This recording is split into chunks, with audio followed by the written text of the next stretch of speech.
Good afternoon, guys. Good afternoon, Good sir. afternoon, sir. Okay, so let us start. So should we do a bit revision of yesterday or should we start with a new topic directly?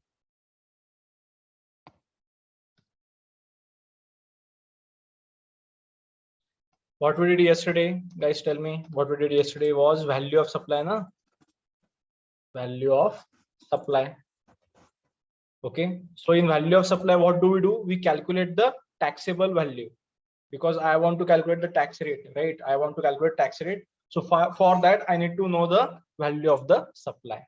Okay, so my concept was step one, understand whether it is supply or not, whether it is supply or not. And for that, we have 6 conditions. If all conditions are satisfied, then only it will be a supply. Otherwise, it will not be a supply. That was step one. Find out whether it is supply or not. Once you know it is supply, then step 2 is what? Find the value of supply. Find the value of supply. So for that, we have seen a list what to consider, what to ignore. Okay, so we'll quickly revise what to consider and what to ignore. Okay, so in consideration, what do we consider, guys? Tell me one by one. So the basic cost. Correct. Basic cost of goods and services that we consider. Then So any incidental charges till delivery of correct. goods. Correct. Incidental charges up to what point of time? Delivery of goods. Correct. Incidental charges till the delivery of goods. And incidental charges, that is additional charges till delivery of goods. Delivery of goods, right? Then third. So any other taxes other than GST. Correct. Taxes other than GST.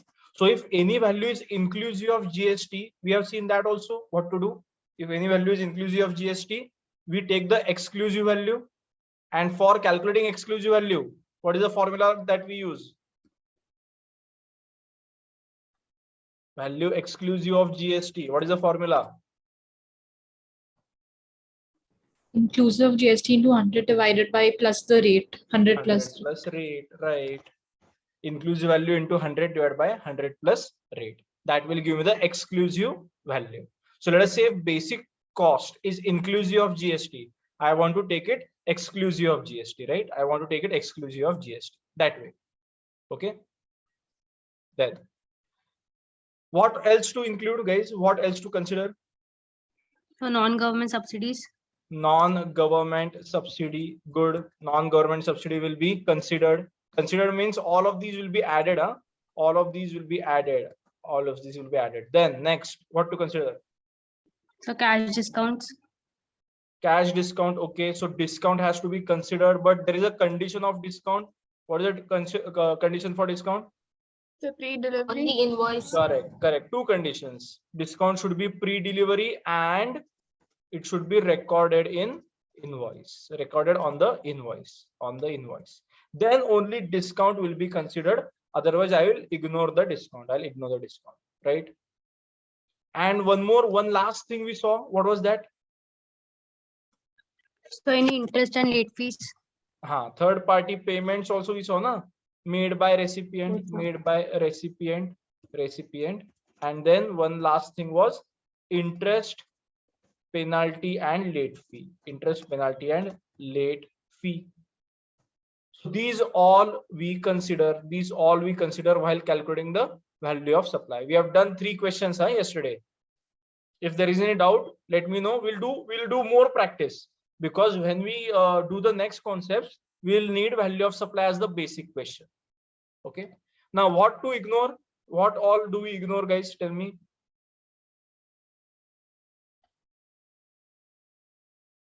GST is ignored, right? Then government subsidies ignored. Post delivery discount is ignored. Then discount not recorded on invoice is also ignored, right? And interest penalty or late fee, which is waived off. Waived off means which has been forgotten by the supplier, which has been waived off by the supplier, that also we ignore. Correct? So this is what will take add or less. This is what it will take add or less. Only one of them will be deducted, right? Discount will be deducted, all other will be added. And these will completely ignore from our calculation. Okay, so that was step 2, finding the value of supply. Any doubt in yesterday's session, guys? No, sir. Okay. If there is any doubt, you can ask me, no problem. Okay. Don't be scared, don't be skeptical while asking the doubts. Any simple doubt, silly doubt, calculation doubt, you can ask me. I can explain once more. No problem, no problem. So, Huh. sir, I have a doubt. In the definition of goods, the actionable claims are included. But then why are they shown in negative list? Because actionable claims means there are a lot of actionable claims. We are only considering betting, lottery, and gambling as the actionable claim. All other actionable claim will be in negative list. So they have specified in actionable claims also which actionable claim to take. They have clearly specified. Okay, sir. Okay. All right. Any other doubt? Any other doubt, guys? In day 1, day 2. Okay. Let us start with day 3 then. Right? So day 1 we saw whether it is supply or not. If yes, we go to step 2, find the value of supply. Then we'll get what? Taxable value. And once you get the taxable value, what you do? We apply the rate. We apply the rate of GST. We apply the rate of GST. Correct? And then we calculate CGST, SGST, whatever.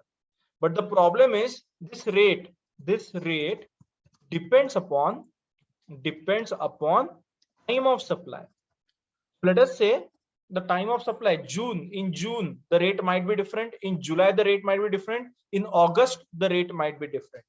So first, when I want to pay the tax, I'll need to understand what is the time of my supply, what is the time of supply, and depending upon time of supply, I'll find a rate, and that rate will be applied to the value of supply.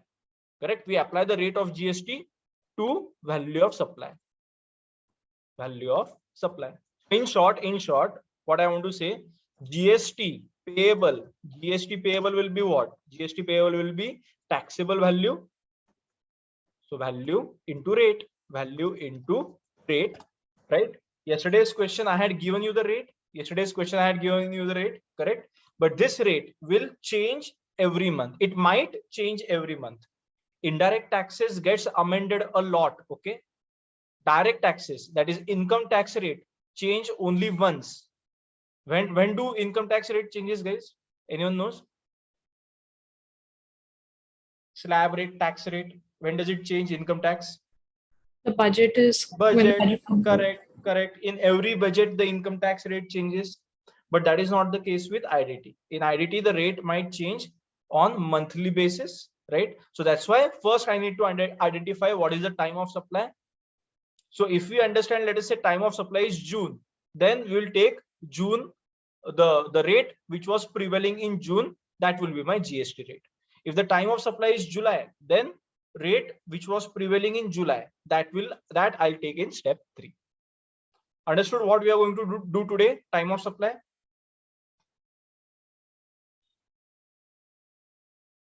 Yes, sir. Okay. So always you should know the logic. What you are studying, you should always know the logic. Again, here also numericals will be expected. Not exactly numericals, but they will give you different dates, right? They will give you different dates, and they will ask you what is the time of supply. Okay. So numericals in the form of multiple choice question, maybe in the form of multiple choice questions.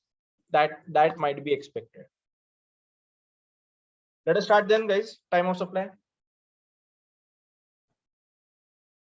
So I'll call it as TOS. Time of supply, I'll call it as TOS. So time of supply is different for goods and time of supply is different for services. Okay. It is different for normal registered suppliers, and it is different in case of, there's this new concept I'm going to write. It is different in case of reverse charge mechanism. Okay, so let me write it down, then I'll explain. Okay, time of supply has rules. TOS has rules, right? So TOS rules, time of supply rules, are different for goods and services. Okay, so for goods it will be different rate, for services it will be different rate, and time of supply rules are again different in case of normal supplier, okay, or I can say normal charge and reverse charge. So what is this reverse charge? Let us understand that first. What is the concept of reverse charge? We'll understand that first. All right. So in normal charge, what does happen in normal charge? Who collects GST from whom and who pays it to the government? The supplier will collect from the customer and will pay to the government. Perfect. Okay, so in normal charge, what happens is the supplier of the goods collects GST from the customer, okay, and collected GST is paid to the government. Everyone agrees? This is what we have studied. This is the normal charge. Supplier of the goods collects GST from customer and collected GST is paid to the government. Now see, in reverse charge, as the name suggests, what can be reverse charge? You guys tell me. Think about it. What can be reverse charge? So the customer pays to the government. Customers pay directly to the government? Yes, sir. Or customers collect from supplier and pays to the government? So the customer pays directly to the government. Correct. So in reverse charge, customer pays GST directly to the government. Okay. So the responsibility is not on the supplier. The responsibility is on the customer. See when this is applicable, guys. Understand when this is applicable. Okay. So let us take an example. So I'll take two different examples, one for normal charge, one for reverse charge. All right. So let us say a company, or I can say a registered company is selling goods to Mr. A, who is also a registered buyer. Okay. Registered means registered under GST, not under Companies Act. Okay. We are also going to see who needs to register. That also we are going to see. Okay. So a registered seller, I'll say a registered supplier, is selling goods to Mr. A, who is also a registered buyer. Both are registered. Both seller and buyer both are registered. So that's why normal charge. In normal charge, what happens? The supplier collects GST from the customer. Okay. And collected GST is paid to the government. That was normal charge. In SIA, when reverse charge is applied, let me take an example. Okay. So example, a company like, let us say, Infosys is taking services of a local plumber for repairing its washrooms. He's a local plumber. Okay. And the company pays him on daily wage basis. So now who is in this case, who is the supplier and who is the customer? So Infosys is the customer and the plumber is the supplier. Perfect. Plumber is giving plumbing services to Infosys, right? And Infosys is the customer. Now, Infosys, can I say Infosys is a registered company? Obviously. Yes, sir. Correct. I'll give a general case of registration. The person whose turnover is about 20 lakhs. I'm giving a generalized statement. Sometimes it is 10 lakhs, sometimes it's 20 lakhs, sometimes it's 40 lakhs. Okay. So I'm giving a general statement that if your turnover exceeds 20 lakhs, you are a registered person. So now Infosys, obviously turnover must be about 20 lakhs. Correct. So Yes, sir. Infosys is the registered supplier. And do you think the local plumber turnover will be over 20 lakhs? No. No, no, obviously not. So here what is happening? Here the customer is registered under GST. Okay. And the seller, the supplier is not registered under GST. So the person who is not registered under GST, that person cannot collect GST. Yeah? That person cannot collect GST. So in this case, what happens? The customer directly pays tax to the government. Okay. So here the customer, that is Infosys, will directly pay GST to the government. Understood why this is happening? Because the seller is an unregistered supplier. Is this clear, guys? Yes, sir. Reverse charge is very clear now. No issues.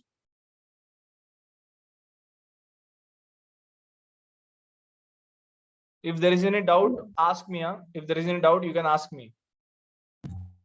Sir, can you repeat once? I'll repeat once. Reverse charge. Reverse charge, Yeah. I'll repeat once again. In reverse charge, what is happening? The customer is a registered person. So generally, I'll write a general statement. Generally, if turnover, TO means turnover is about 20 lakhs. Okay, in some cases it's 10 lakhs, in some cases it is 40 lakhs. That we'll see today. Generally, the concept is that if the turnover is about 20 lakhs, you need to be compulsorily registered. You need to be compulsorily registered under GST. Compulsorily registered under GST. Okay. That is the concept. That is the whole concept. Okay. So now Infosys, obviously turnover is more than 20 lakhs. Correct. So Infosys, in our example, Infosys is the customer. Infosys is the customer, is registered under GST. Why? Because turnover is more than 20 lakhs. Right? And supplier is a local plumber. Supplier is a local plumber whose turnover is below 20 lakhs. Whose turnover is below 20 lakhs. So he does not need to get registered. So the local plumber has not registered under GST. So here what is happening? Infosys, the customer. Infosys is the customer. The customer is registered, but the supplier is non-registered. Supplier is unregistered. So in this case, an unregistered person cannot collect GST. An unregistered person is not allowed to collect GST. Is this very clear? A person who is not registered under GST, okay, he or she or that company cannot collect GST from its customer. So in this case, what will happen? In this case, the customer will directly pay GST to the government. So that's why it's a reverse charge. Clear now? Yes, sir. All right, done. Okay. Now guys, I'll take an example. If both seller and buyer both are unregistered, what will happen? Seller is also small scale seller, local seller. Buyer is also small scale local buyer. Both are unregistered under GST. What will happen? Who will collect GST? Supplier. No, both are unregistered. If there is no registration, no GST. Because I'll tell you why. Look at our supply condition. Supply says that supply should be between taxable person. Supply should be to a taxable person, right? So if they both are unregistered, it is not a taxable person.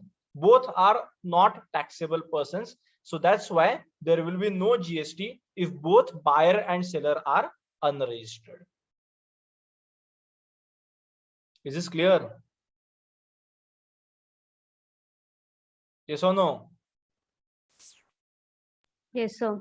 Okay. Yes, So simple example. I'll take a simple example so that you will understand this entire normal charge and reverse charge. You will understand. Okay. Let us say you are buying rice.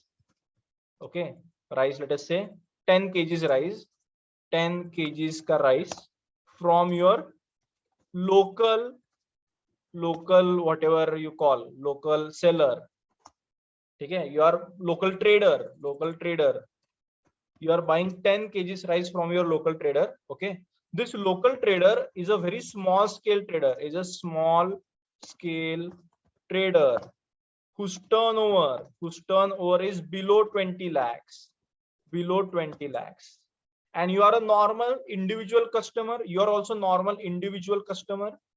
Okay, whose turnover, not salary. Yeah, I'm not saying salary. Turnover means either related to goods or services.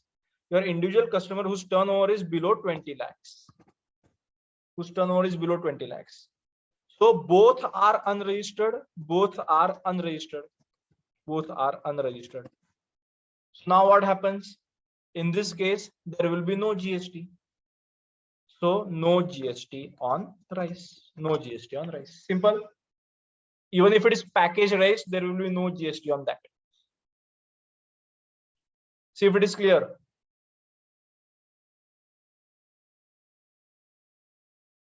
Yes or no? Yes, sir. Yes, Okay, sir. both are unregistered. Then there will be no GST. Now I am changing the example. You are buying 10 kg rice not from your local trader. Okay, but let us say from Instamart, Swiggy Instamart. Now, do you think Swiggy Instamart turnover is below 20 lakhs?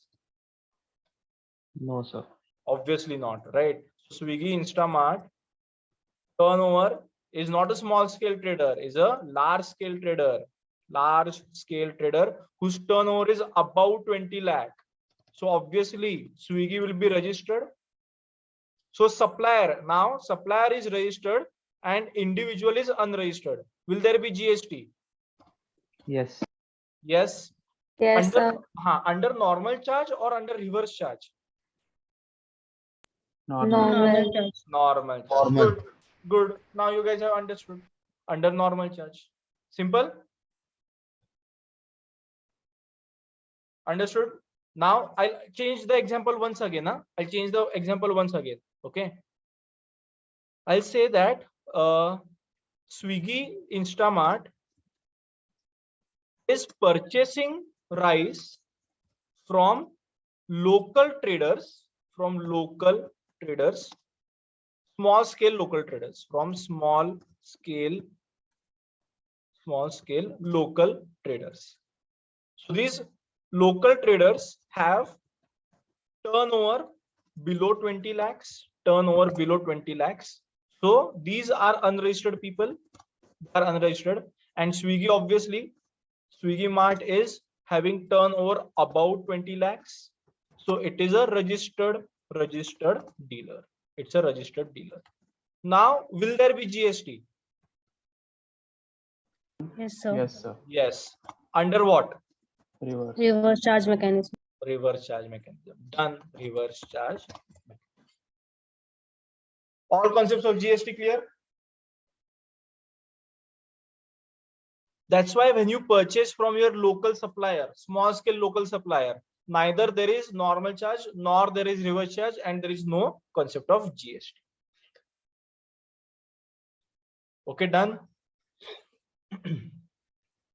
But then you will say that there was an issue. You will say that once I purchased, let us say, packaged product, okay, which had a MRP of 50 rupees, and they had written inclusive of GST. Okay, neither my local trader is registered, nor I am registered. So still I paid entire 50 rupees inclusive of GST. Is this correct? Yes, because the product is a packaged one. Correct. And that might be of a registered. Correct. So your local trader is just an agent now. The actual sale is not by the local trader. The actual sale is by the packaging company. the company who has packaged the product. Okay, and obviously its turnover is more than 20 lakhs. So that's why you are paying GST. So here the local trader is not your seller. Local trader is just an agent, like a middleman. Okay, understood now? All cases registration, all cases of registration and GST collection. Yes, sir. All right, chalo. So now let us go back to our this thing, normal charge and reversion. So should I teach registration first and then should we go to time of supply, guys? Because we have already talked about registration so much. Yes, sir. ठीक है ना? We can do time of supply later on. Then we can do the time of supply later on. Is that okay? Yes. All right, chalo. Dekhte. Let us see. Okay. So we'll talk about registration. So when is registration compulsory? When is registration or not? I'll not say when. For whom is registration going to be compulsory? Very easy. It's very easy. Anyway, I was going to teach this concept today. Okay. So first we'll do this and then we'll go to time of supply. All right. Then we can go to time of supply.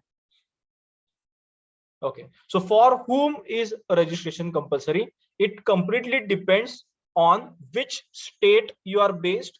Okay. It also depends upon how much is your turnover, and it also depends upon whether you are selling goods or services or both. Okay. So I have prepared a chart for that. I have prepared a registration chart for that. Very easy chart to understand. Okay. So I'll open up the chart over here and then we'll discuss it. All right. I'll open up the chart over here and then we'll discuss this. So I'm doing registration. I'm doing registration. Time of supply. We'll see time of supply also. Okay. So registration is under section 22. Registration is under section 22. I'm going to share these charts. Don't worry. I'm going to share these charts. Okay. So you can see the chart on the screen now on the Excel sheet. Yes, sir. Yes, sir. Okay. Okay. Time of supply will do. Shadman or Shadman, I don't know how to pronounce your name. Time of supply we are going to do. We'll do it today only. Time of supply we'll do today only. Okay. We'll just quickly see what is registration. Okay. Because we are talking about registered supply and unregistered supplier. Correct.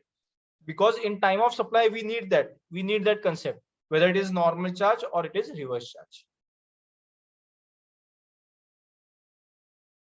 Okay. So as per section 22, read with notification number so and so. So you don't need to remember the notification number. So you just need to remember registration is under section 22. Section 22. Right? If the threshold limit for a person making exclusive intrastate taxable supplies of goods is as under, then registration will be compulsory. So now see, guys, this is a bit tricky. Okay. So pay attention. Okay. And even if there is simple or very slight doubt, you can ask me. This is a bit confusing because this is a bit confusing. Okay. So now first thing we have to see, registration is applicable if aggregate turnover of a person goes beyond a threshold limit. Aggregate turnover of a person goes beyond a threshold. Threshold limit is a pre-described limit. Threshold limit, it is a pre-decided limit. So that limit is generally 20 lakhs, but it can be 10 lakhs, it can be 40 lakhs. So it will depend. So when does a person, the person can be supplier, the person can be customer. When does a person needs to register is that registration is applicable, or I'll say registration is compulsory, not applicable. You have to compulsorily get registered. Compulsory if aggregate turnover of a person. Now, what does aggregate turnover mean? That also we'll have to check. Okay. If aggregate turnover of a person goes beyond a threshold limit, beyond a pre-decided limit. So aggregate turnover means all kind of sales. So here first aggregate turnover. So I'll write it over here. Aggregate turnover means all kind of sales. Huh? So it can be taxable sales, taxable supplies. Okay, it can be sale of taxable goods. It can be sale of non-taxable goods. It can be sale of exports. It can be sale of interstate supplies. So all kind of sales will give you your aggregate turnover. Understood the concept of aggregate turnover, guys?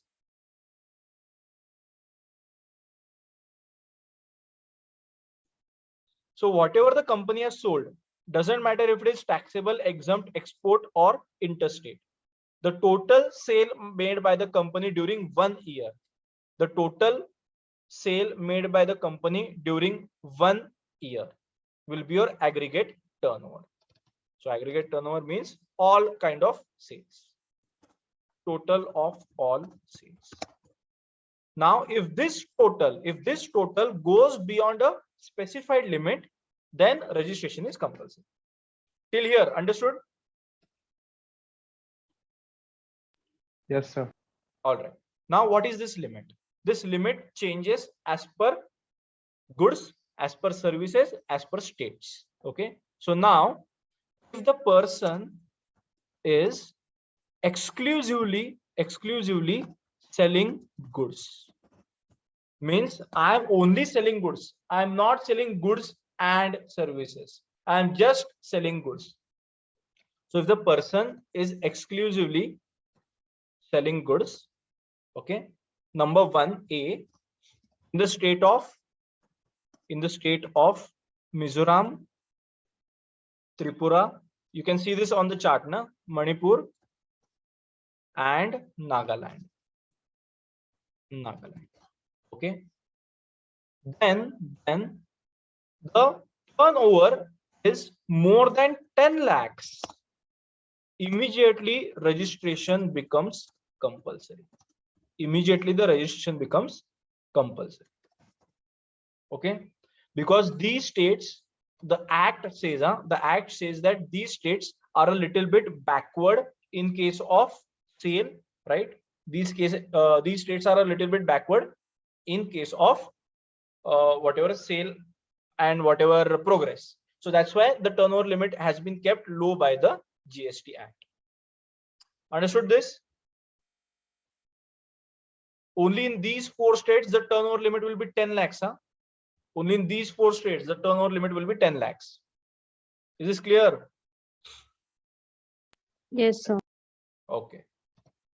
And here we are talking about a person who is exclusively selling goods, not selling services, huh? Not selling any kind of services.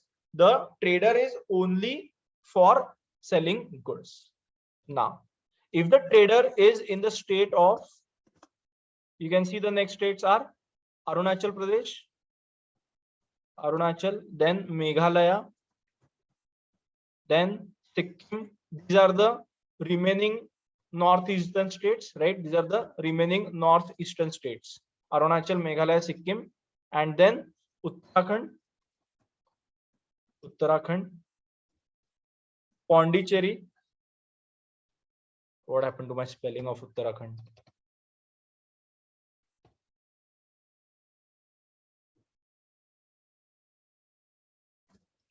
Okay, then Pondicherry and Telangana.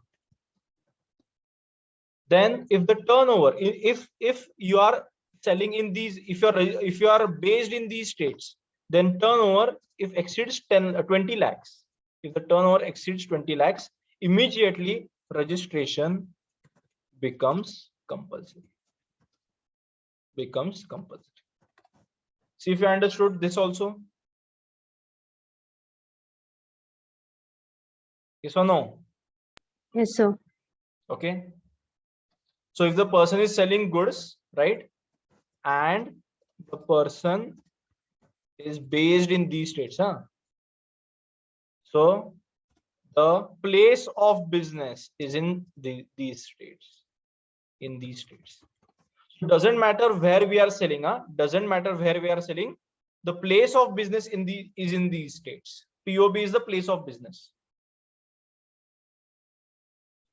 So we are not seeing where the person is selling. We are seeing where the person is based, where the place of business is based, where their head office is based. The sale can be all India. The sale can be anywhere in India. So example, I'm taking an example. You guys tell me what will happen. A person has a place of business in Mizoram. Okay. So the trader is basically having head office in Mizoram. Okay. And now that trader is selling goods all over India. That trader is selling the goods all over India. And if the total turnover during one financial year is 12 lakhs, what will happen? Registration is compulsory. Done. Simple. Registration will be compulsory. Okay. So we are looking at, right now we are looking at a category where the person is exclusively selling goods and the place of business is in these following states. Okay, done.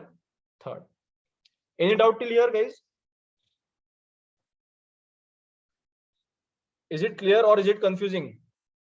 Sir, what if they have a subsidiary in some other state? Like the head office is in Mizoram, but then another branch is in some other state. Then So that head office will have to do registration separate and subsidiary will have to do registration separate. Okay. Registration will be separate for each kind of head offices or branches. Because see here what I'm saying. Here we are saying a person, right? So for example, I have a holding company. The parent company is Alpha PLC. Okay. And the subsidiary company is Beta PLC. Are they not different persons? yes. Correct now. So this is specifically for one single person. This is specifically for one single person. So for Alpha PLC, let us say parent company is Alpha PLC and its main working, its place of business is in, let us say, Maharashtra. In Maharashtra. Okay. And subsidiary company is a Beta PLC, and its place of business is in, let us say, Arunachal. Then what will happen? When will Alpha company need to get itself registered? If its turnover exceeds the last category, 40 lakhs. If its turnover exceeds 40 lakhs. And when will Beta PLC need to get registered? When its turnover exceeds 20 lakhs. Because it's situated in Arunachal.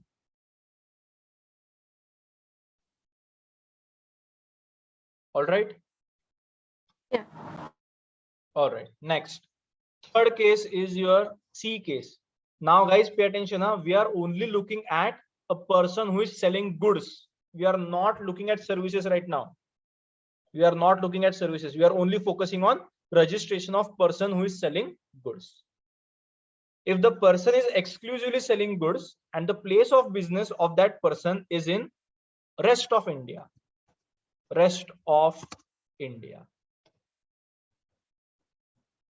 Okay. Then turnover. If the turnover exceeds 40 lakhs, then registration is compulsory. So if the person is, the place of business is not in these 4 states, correct? Not in these 6 states, then if it is in the rest of India, then they will need to get registered only if turnover exceeds 40 lakh. See if this is clear. Yes, sir. Okay. But now see what is happening. They have also introduced a special case. Okay. A person, okay, who is in the business of selling goods, okay, but those goods are in the nature of ice cream and other edible ice. Okay, doesn't matter whether it contains cocoa, pan, masala, and tobacco and other manufactured substitutes. So doesn't matter what it contains. is in nature of ice cream and other edible ice, then turnover will be compulsory if the limit exceeds, sorry, registration will be compulsory if the turnover exceeds 20 lakhs. Registration will be compulsory. So doesn't matter even if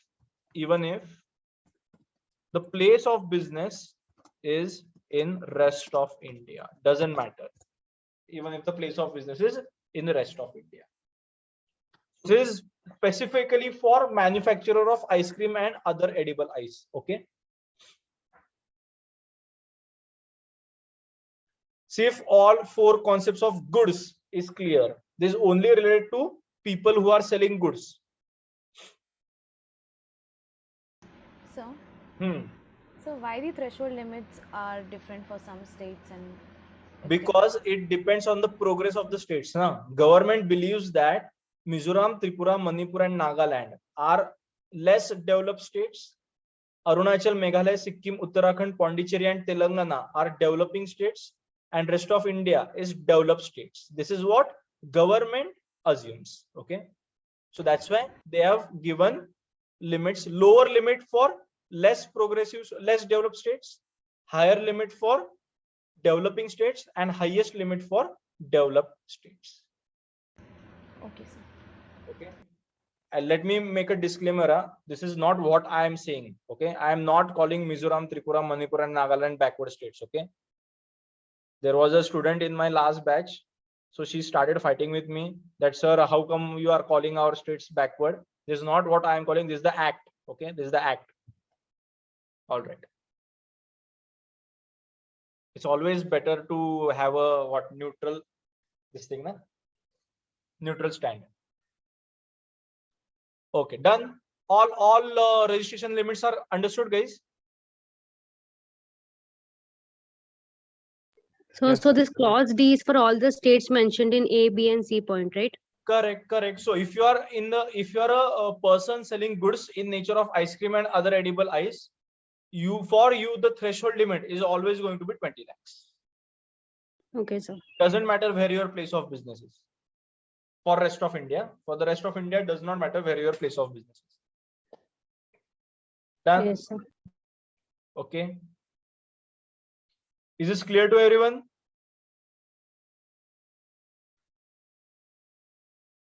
Okay. Yes. All right. Now see, guys. So this is what we have seen: person who is exclusively selling goods. Now the second category is very easy.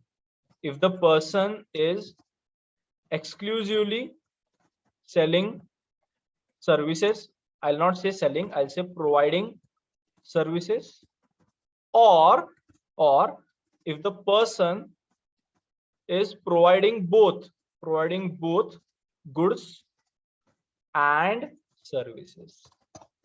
Goods and services. So for them, the threshold limit changes. Okay.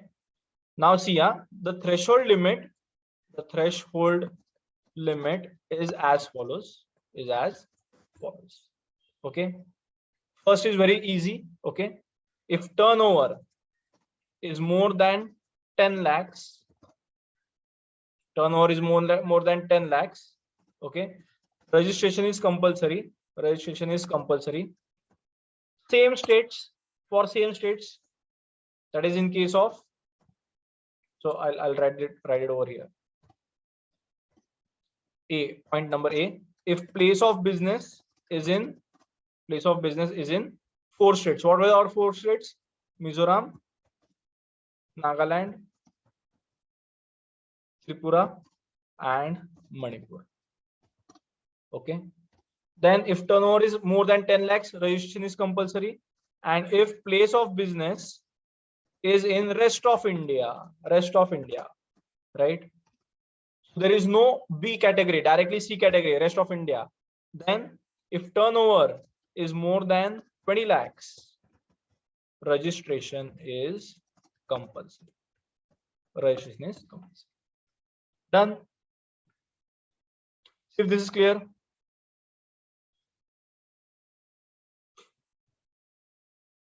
Yes or no?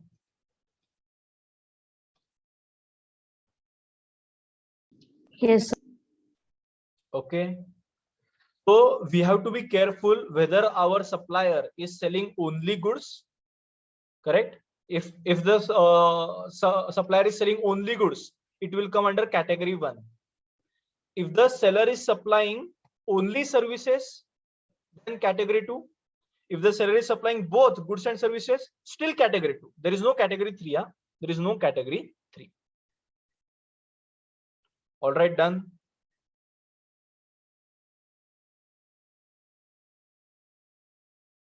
Is this clear, guys? Yes or no? If there is confusion, let me know. I can explain. This is Yes, a sir, bit clear. confusing. Yes, sir, it is clear. Huh? Now, guys, pay attention. Huh? All these limits are applicable only to intra-state supplier. This is very important. Huh? All these limits mentioned below, all these below limits are applicable only to whom? Only to intra-state supplier. So those who are supplying within the same state, these limits are only applicable to those people. See if this is clear.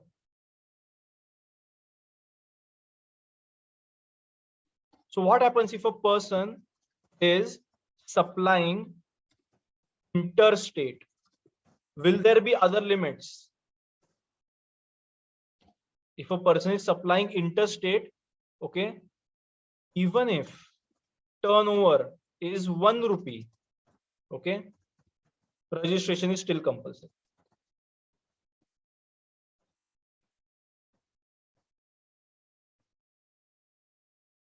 Okay. So for a person who is supplying interstate, for a person who is doing interstate supply. So for example, my head office is in Maharashtra and I am supplying goods to Kerala. Okay. So then it is an interstate sale. Doesn't matter if my turnover is above 20 lakhs or below 20 lakhs. I have to compulsorily get myself registered, and doesn't matter which state. Okay. Doesn't matter whether goods or services.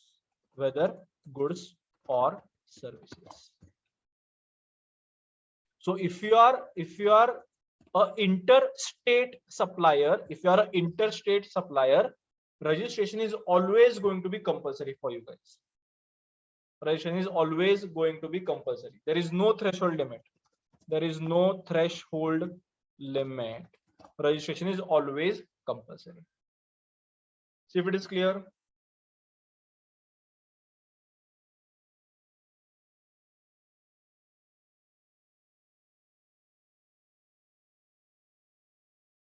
Okay, so all these limits that we saw, are only for intrastate supplier.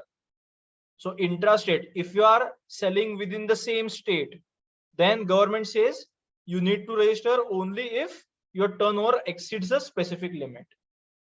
Okay, so that state government is giving a benefit. See the logic. State government says, I am giving you a benefit that if you are selling within the same state, then you need to be registered only if your turnover exceeds a limit. Okay, but if you are selling to other states also, then we cannot do anything. You come under center, central government, and central government needs you to be compulsorily registered if you are doing interstate supply. All right, is this clear, the difference between interstate and intrastate? Yes, sir. Yes, sir. Okay, So for done. interstate, IGST will be applicable, right? Correct. Interstate IGST will be applicable. No concept of CGST, SGST. Only IGST will be applicable. Okay, let me take an example. Let me see if you guys have really understood this. All right. I'll give example. Mr. A of, let us take, which city should I take? Mr. A of Dehradun. Where is Dehradun? Anyone knows?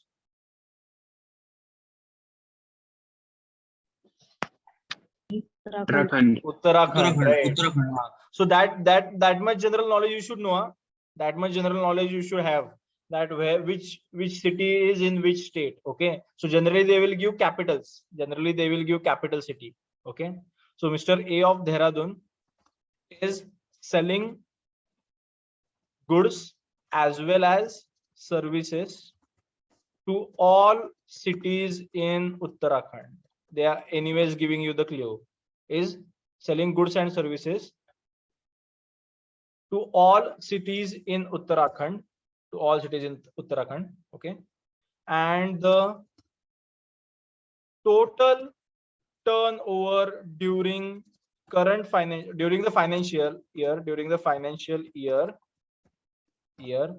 is 15 lakh 90,000. 15 lakh 90,000. Okay. Mr. A was asked to get himself compulsorily registered. Compulsorily registered by the GST officer. Okay. Is the claim of officer correct?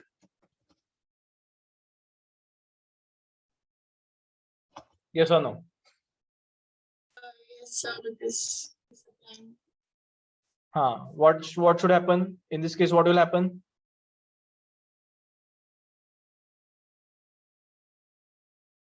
So he should not get himself registered. Not get himself registered. Why?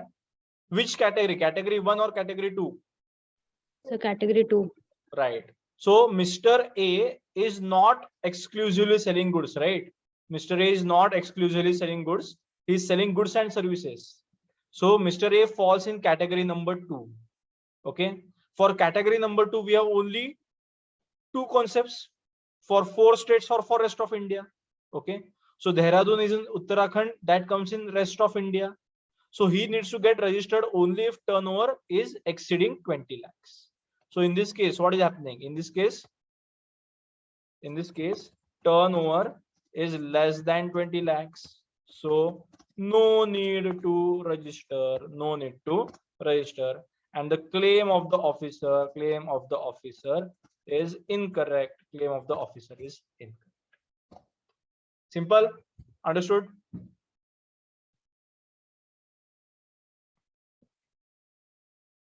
Yes or no? Yes, sir. Okay. I'll give one more example.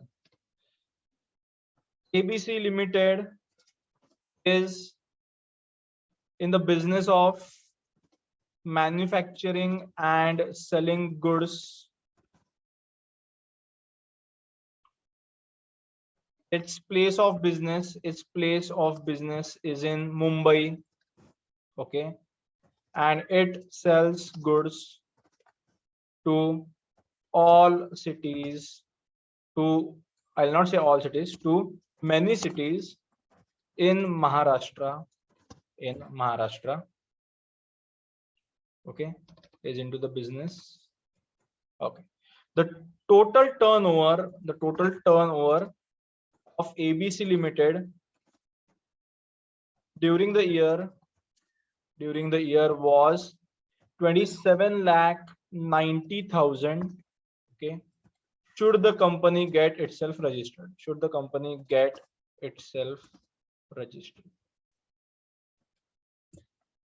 No, sir. Why not? So clause 3, the turnover is not greater than 40 lakhs. Correct. So again, first thing we'll have to see, is it category 1 or category 2? The person is only selling goods, or the person is selling goods and services? So only goods. Correct. Manufacturing and selling goods, no? They're not saying that it is also providing services. So the company is manufacturing and selling goods. So it is exclusively selling goods.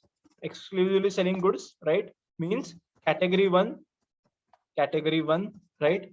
Category 1. Now just see the state. State is what? Maharashtra. Maharashtra means rest of India. Rest of India, what is the limit? Limit is 40 lakhs. Threshold limit is 40 lakhs, right? Since companies limit is below 40 lakhs, it doesn't need to register. It doesn't need to get registered. Is this clear?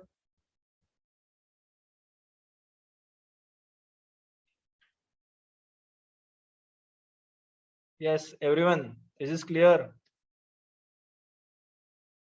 Yes, sir. Okay. Okay. Now one more example I'll take. X PLC or X Limited is in the business of selling goods and services. Okay, its place of business is in Mumbai. Okay, and it sells goods to all major metro cities in India. Okay, total turnover of the company is 9 lakh rupees during the year. Okay, what happens? Registration compulsory or not? Compulsory. Registration is Compulsory. compulsory. Why? Interstate Because supply. See interstate. guys, now the limit does not matter. See who are saying registration is not compulsory. See this issue. When I said that limit is only applicable if I am selling goods within the same state, na? Now it is selling to all major metro cities in India. Okay, so Bangalore, Kolkata, Delhi, Mumbai, right? All in all state, it comes in all states. So this is what the seller is selling interstate. So no concept of threshold limit. Okay, and registration is by default going to be what? By default going to be compulsory. See this clear?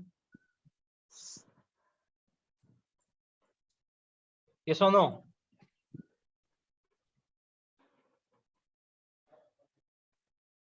Is the third example clear to everyone? Yes, sir. If there is any doubt, let me know, guys. If there is any doubt, you can ask me. I can explain once more. No problem. All right. So now you guys will try some questions. I have already taken some question. Okay. You can see the question on the screen.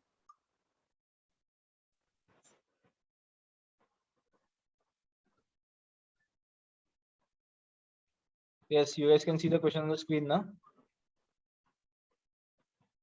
Yes, sir. Try the first one, Pure Oils Delhi. The question of Pure Oils Delhi.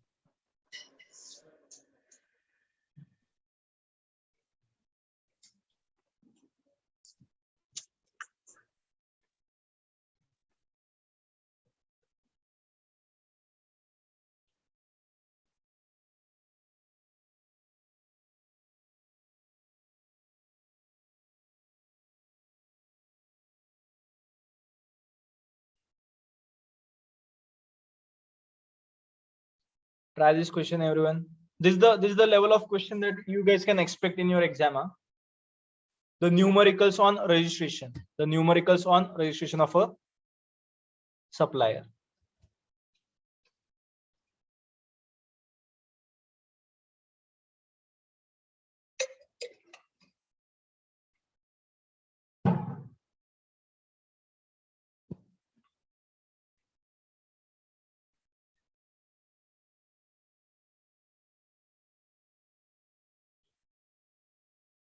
So I'll read out the question. Pure Oils Delhi has supplied machine oil and high-speed diesel in the month of April as per details given in the table below.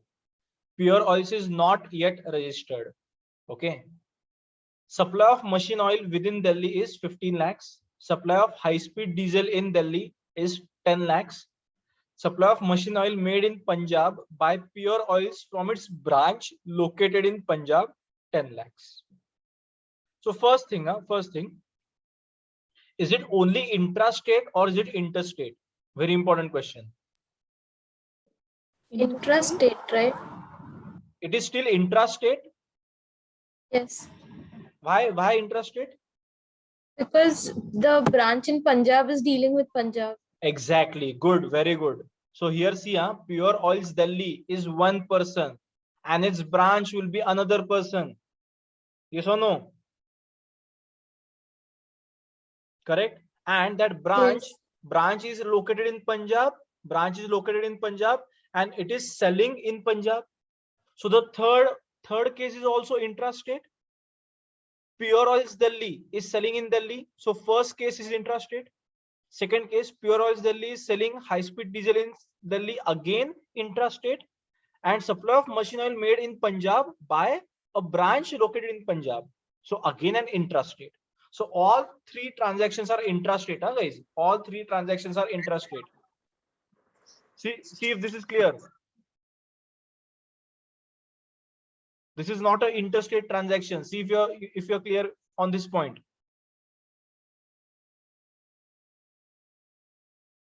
Done till here. Now, does Pure Oil fall in category 1, that is exclusive goods, or does Pure Oil fall in category 2, goods and services? Category 1. Correct, because it is selling oil. Now oil is a goods. Oil is goods, it's not service. Correct. It is not giving maintenance service along with the oil, right? So this is only category 1. It is in which state? Rest of India. Rest of India, right? So what is the turnover limit? 40 lakhs. 40 lakhs. And what is the total turnover? 15 plus 10 plus 10, 35 lakhs. Right? So it is not above 40 lakhs. So Pure Oil is not liable for registration. See if you understood this. Let us see how to write this question. Sir, if the turnover in the Punjab branch would be 40 lakhs or more than 40 lakhs, then only the Punjab branch will be registered. No, see, then what happens is that since it is head office and branch, okay, we club all turnover under aggregate turnover, because what I said, aggregate turnover means all the sales made by the company. So even if branch is selling it, it is clubbed under the company, na? If it is sold by parent company and subsidiary company, then it's a different thing. But if it is sold by head office and branch, it comes under the same company. So I am taking all kind of sales by one company, right? I am taking all kind of sales by one person, right? So even if Punjab branch sells it, it still gets clubbed under Pure Oils. It still gets clubbed under Pure Oils. Okay. The question is, what if the company is dealing in petrol? Okay, you guys only tell me. What No if the GST. It will not No fall GST, under sir. GST. Correct. It will not fall under GST because petroleum, the supply of petrol does not amount to supply, no GST. Good. Okay, clear. So let us say if the question was Pure Oils Delhi has supplied machine oil, high speed diesel and petroleum. Correct. Then they will, what they will do? They will give petroleum separately and diesel oil and machine oil separately. So you will have to totally ignore petroleum. Okay. And you will have to only focus on diesel.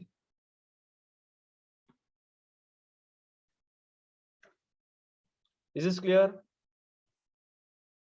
Okay, so let us see how to write this question, write the answer to this question. Okay, so I'll drag the question over here so it's easy for you guys later on, because when I share the Excel sheet, you will also have the questions there.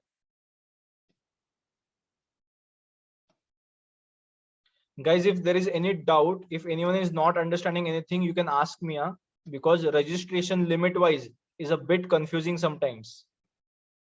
Okay, we are going to do enough questions on that. So this is numericals only. So when I say there will be numericals on registration, this is how they will be giving the numericals. This is how they will be giving the numericals. Okay. So see, first we'll write about Pure Oils. Pure Oils is a company dealing only in goods, exclusively in goods. Everyone agrees? Yes, sir. Okay. So it falls under category 1, under category 1. So for your understanding, I am writing in category 1. Don't write this in exam. So it falls under category 1. Now we have to see whether all supplies are intrastate. Okay, even if one supply is interstate, it will be by default compulsory registration. Even if one supply was interstate, correct, even 1 rupee supply was interstate, then it would be by default compulsory registration. Whether all supplies are intrastate? Yes, correct. All supplies are intrastate. Okay, even the supply made to Punjab is by a branch in Punjab, right? Is by a branch in Punjab.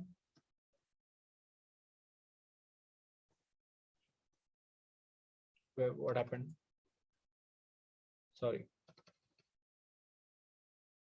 Even the supply made to Punjab is by a branch in Punjab, right? So all the sales are intrastate sales. So all supplies are intrastate, If you understood till here,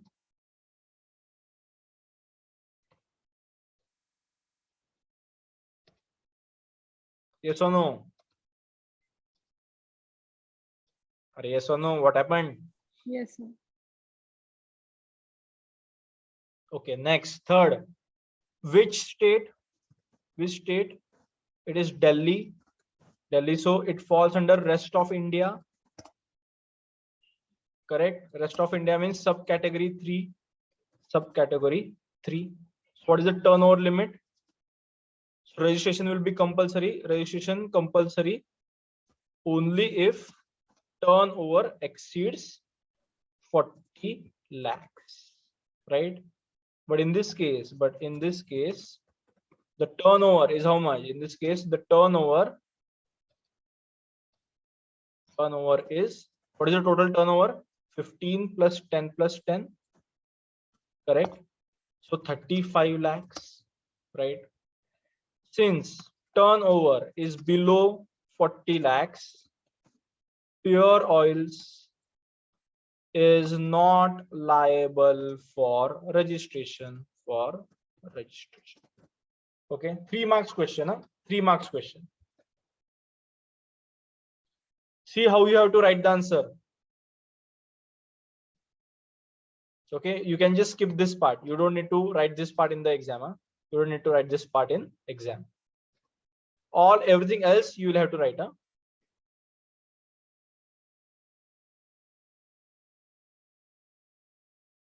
Clear, guys?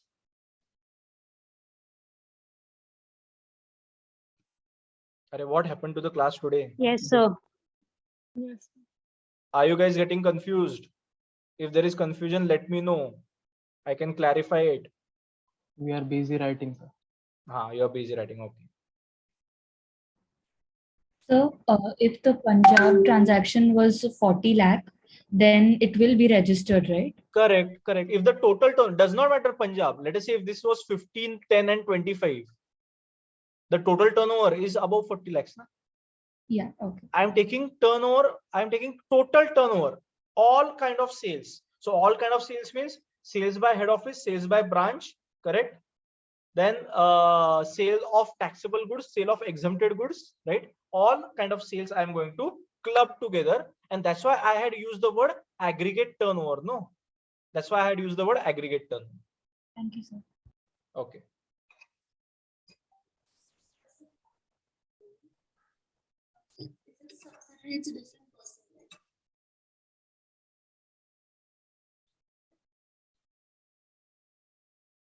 So guys, pay attention. Huh? Let us say there was also fourth transaction. So supply of machine oil in Delhi 15 lakhs, supply of high speed diesel in Delhi 10 lakhs, supply of machine oil made in Punjab by Pure Oils from its branch located in Punjab 10 lakhs, and supply of petroleum made by Delhi Oils, by Pure Oils in Delhi 15 lakhs. Then now what? Still, you won't register it because Correct, you because won't consider the master. correct, that sale of petrol is not a taxable sale, right? The sale of petrol is completely ignored because it is not supply, right? As per GST, it is not supply. So even if including petrol, the amount was going above 40 lakhs, I am taking a hypothetical example, a different example. Including petrol, if the amount was going above 40 lakhs, still we would have not registered because petrol is not a supply. So after excluding petrol, check the amount. After excluding petrol, check the amount.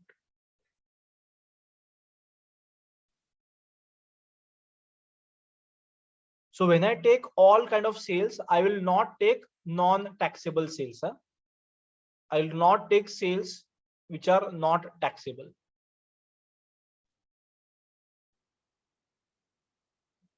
Done. This example is very clear to everyone.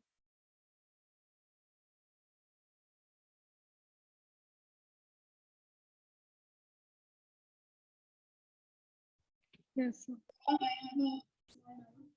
You guys have written the answer also now.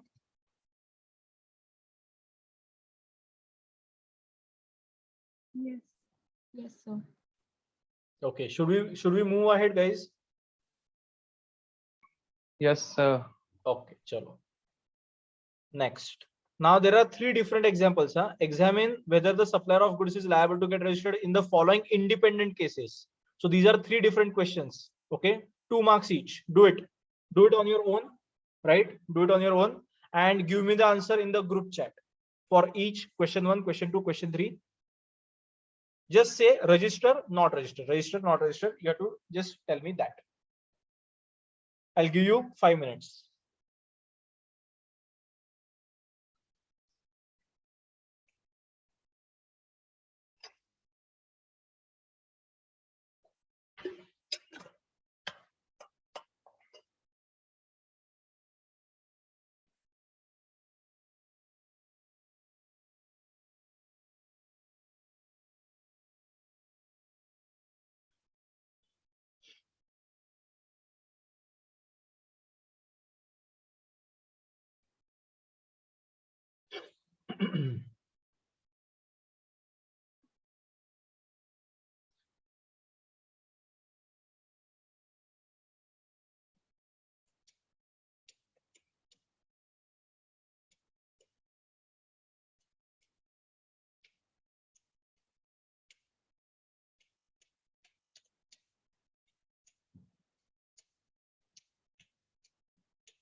Okay, I started to get the answers.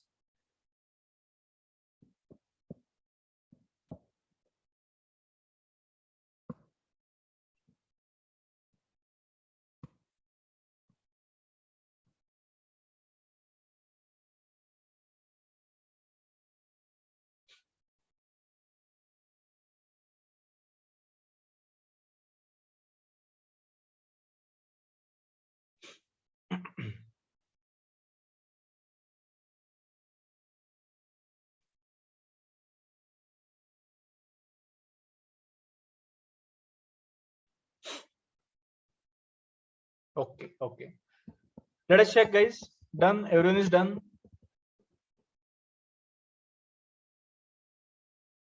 We are still getting answers. I'll wait for 1 more minute.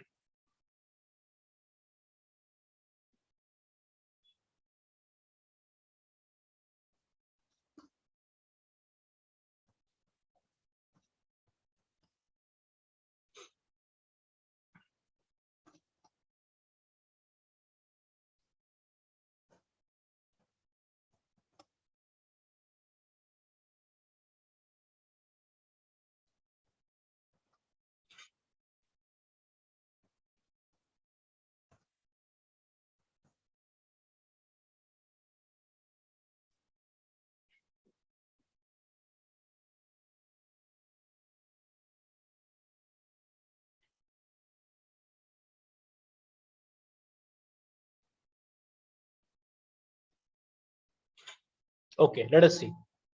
Case 1. I'll read out the case 1. Let us focus on case 1. So those who have not yet completed, you guys also just listen to what I'm saying. Raghav of Assam is exclusively engaged in intrastate taxable supply of ready-made garments. So is it include exclusively goods or goods and services?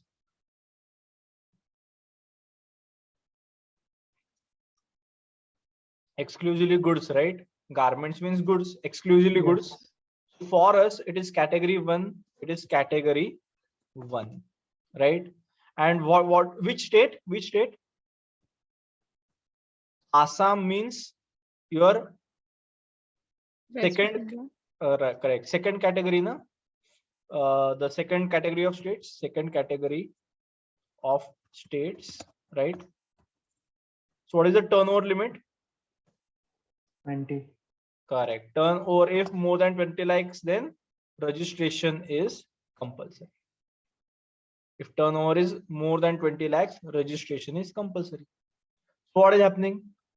His turnover in the current financial year for Assam showroom is 33 lakhs. Okay. In the Assam showroom, it is 33 lakhs. So since turnover is more than how much? 20 lakhs. Registration of Assam showroom. Assam falls under category 3, right? Yeah, rest of Assam, India. Rest of India. which one? Oh, sorry. Assam. Correct. So turnover is it's second category of state. So turnover is more than 40 lakhs. Then registration will be compulsory. Okay. So turnover is more than 40 lakhs. Then our registration will be compulsory because our category says second category of states is Arunachal, Meghalaya, Sikkim, and Uttarakhand, Pondicherry, and Telangana. So Assam will be in rest of India. Good. Okay.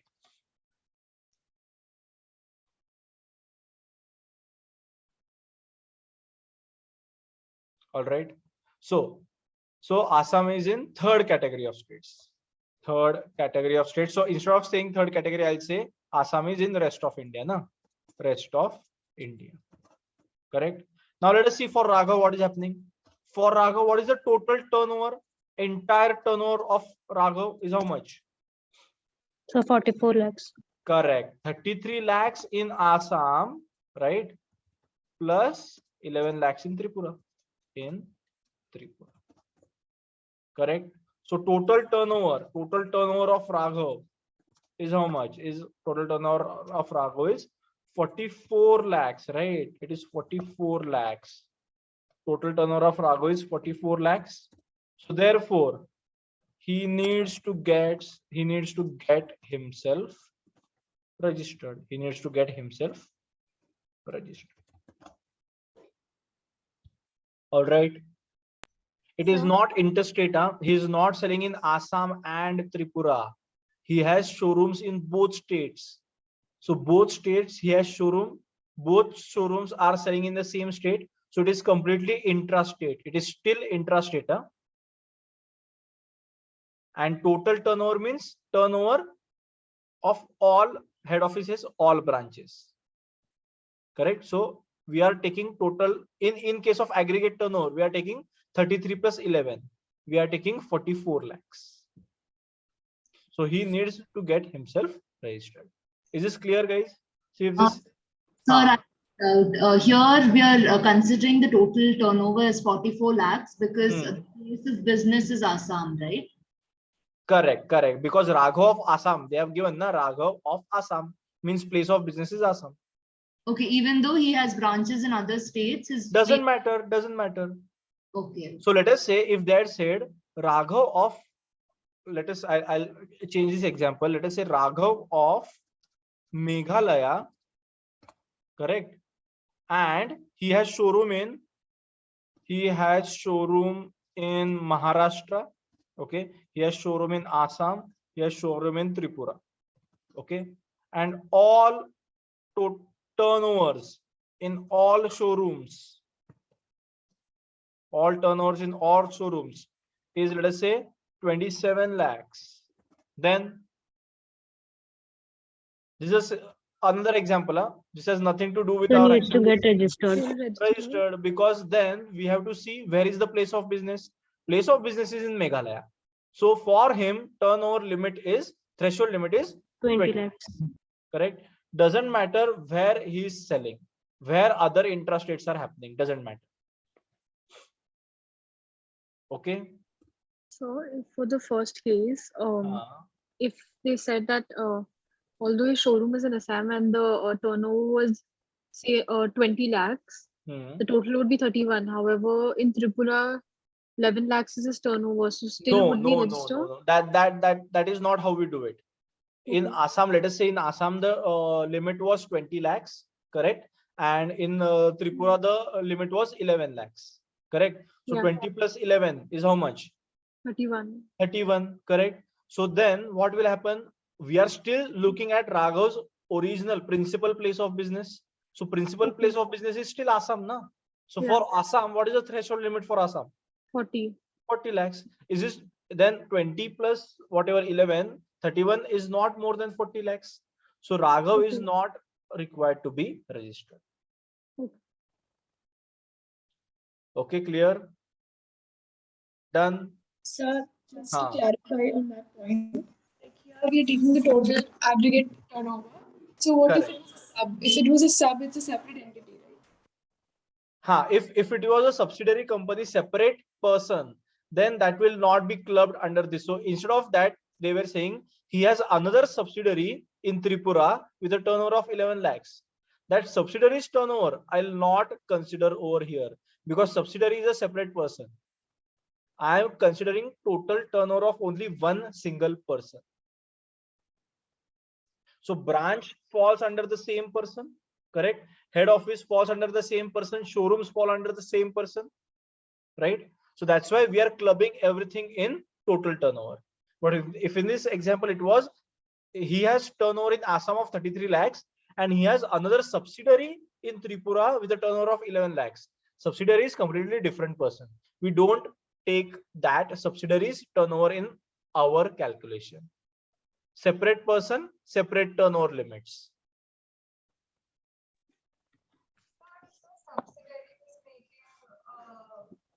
I cannot hear you. I cannot hear you. Who is talking? Your voice is not clear.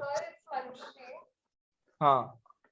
If the subsidiary was making more than 40 lakhs, even then we wouldn't consider it. Then subsidiary will have to get itself registered. Subsidiary will have to get itself registered. And still Raghav will not get registered.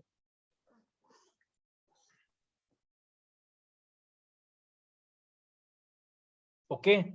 But generally that will not happen, na? Because if I am a parent company, my turnover will be generally more than my subsidiary company, no?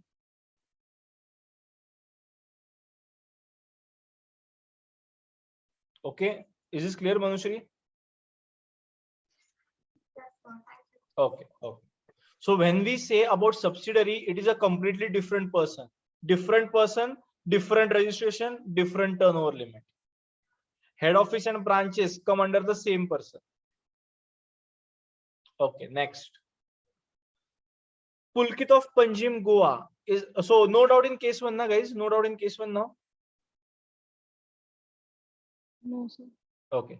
Pulkit of Panjim, Goa is exclusively engaged in intrastate taxable supply of shoes. So again, exclusively in goods, right?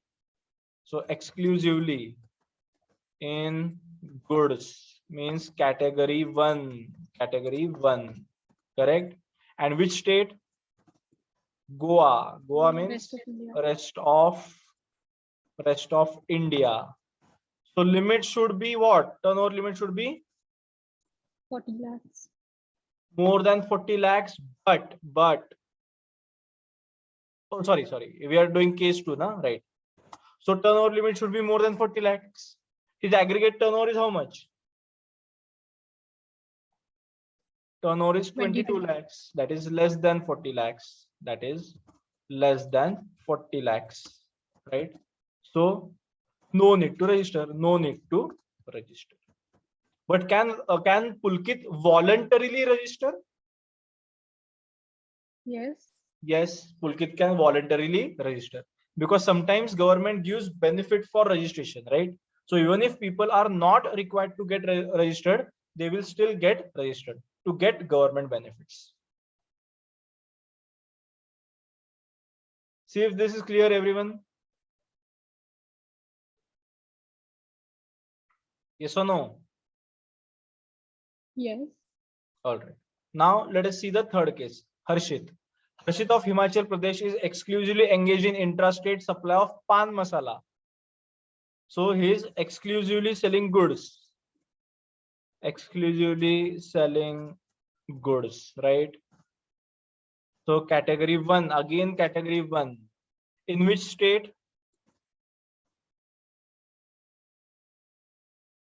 Rest of India. Himachal Pradesh. So rest of India. So turnover should be more than 40 lakhs. This would have been our answer, right? But which goods is he selling? Pan masala. Okay, so pan masala means limit would be 20 lakhs since it's pan masala. So pan masala, tobacco, all that, the limit will be 20 lakhs. Okay, so government is categorizing it in edible ice, right? Government is categorizing that in edible ice. Pan masala, tobacco, everything government categorizes as edible ice. See, government does not want that pan masala and tobacco turnover should be higher, right? So they are charging it not about 20 lakhs, they are charging it about 20 lakhs only instead of 40 lakhs. Right? Now his turnover is 24 lakhs. Okay, so example, doubt is there a list of edible ice that we need to learn? No, you don't need to learn. You just need to remember pan masala, tobacco and tobacco products. You take 20 lakhs. You'll take 20 lakhs. Okay. Okay, so here turnover is 24 lakhs. So Harshit needs to get registered. Harshit needs to get registered. Okay. So whenever they say pan masala, tobacco and tobacco products, you have to just remember that it will be 20 lakhs instead of 40 lakhs. All right. See if all examples of registration is clear.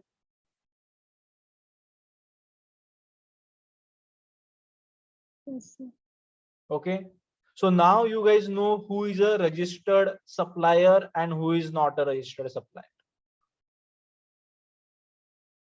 Okay. So for the last one, What happened?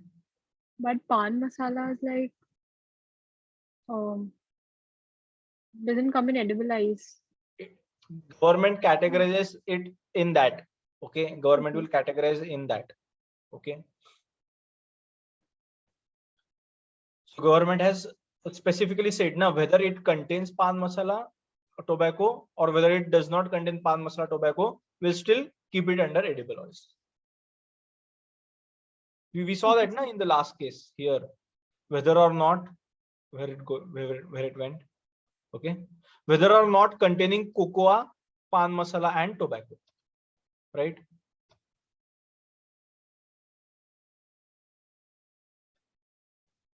All right, done. Okay, good. So in any Pratik, that is applicable in anywhere, not just in pan masala. In any case, what if it is exactly 20 lakhs, 10 lakhs, 40 lakhs? What happens? So no registration. No registration, because the act says more than. The act does not say more than or equal to 40 lakhs. It does not say more than or equal to 20 lakhs. Okay. So if it is exactly 20 lakhs, you don't need to get registered. But see, in real life, what happens? If your books of accounts are showing exactly 20 lakhs, then the officer will think that you have manipulated the books, and he will come to your premises and he will actually make a scrutiny.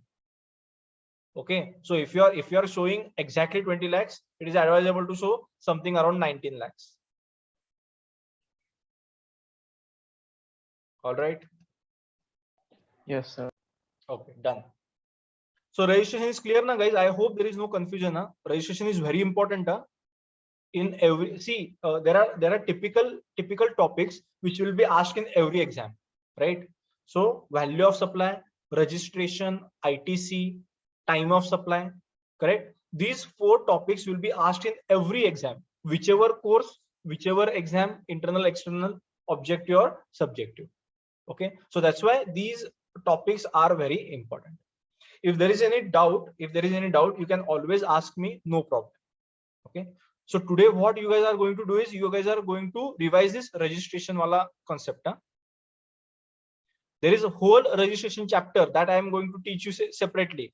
Okay, that I am going to teach you separately, registration chapter, but half of the chapter we have covered over here. Half of the chapter we have covered over here.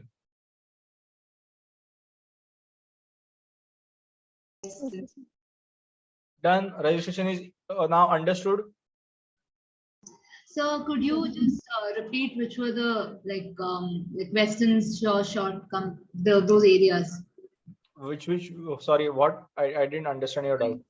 You were saying there are certain areas from where questions can be asked. Okay, so generally what happens, valuation, so value of supply is always asked. Registration of supply, registration of GST is always asked. Then time of supply is always asked, and ITC, input tax credit, always asked. These 4 will compulsorily be there in your exam. 100% these topics will be asked. Okay. Okay, sir. Because in real life, what happens in real life, these are the 4 topics which are the most important, and where people make mistake, and where government levies interest, penalty, fines on the people. All right.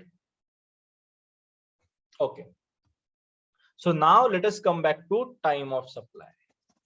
Time of supply. You guys want can I get 2 minutes break? That's what I was going to ask. You guys wanted 2 minutes break? 2 minutes, bio break. Yes, sir. Not 5 minutes.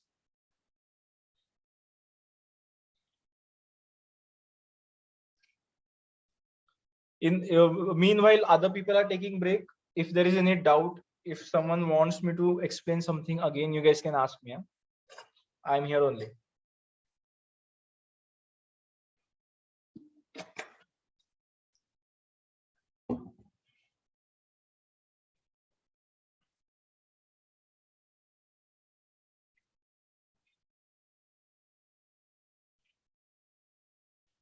Okay, so doubt is, will we be doing valuations under custom? Yes.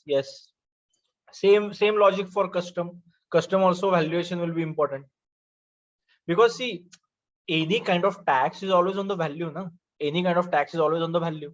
So that's why valuation becomes important in any kind of taxation. All right. So even in income tax, the total income value, right? In customs, the total custom value.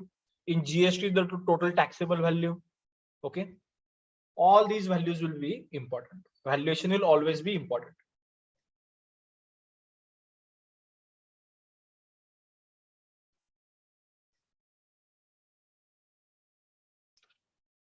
For how many marks do these questions come for? So valuation question will be around 8 to 10 marks. 8 to 10 marks for valuation question. And this registration question will be, it depends how many cases of registration they have given. So for example, our first case of pure oils will be for 3 marks, right? The second case will be 2 marks each. So this will be around 5 to 6 marks.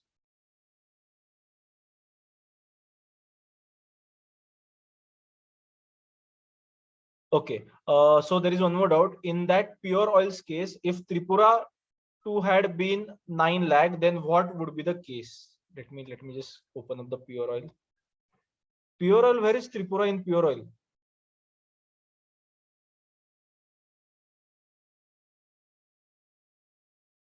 So there is a showroom in Tripura. It's not in pure oil, it's in the example of Raghav. Raghav wala example. If Tripura was 9 lakh, 33 plus 9, it is still more than 40 lakhs, no? 33 plus 9 lakhs, it's still more than 40 lakhs, 42 lakhs.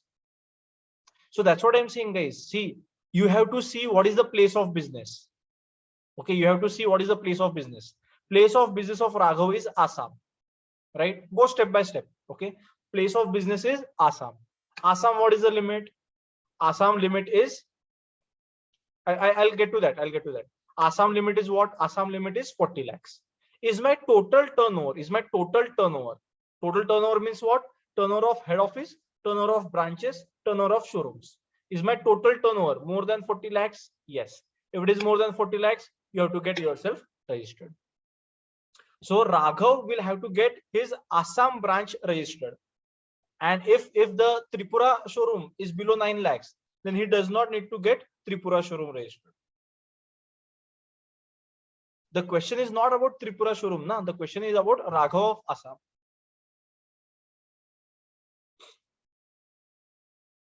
Understood?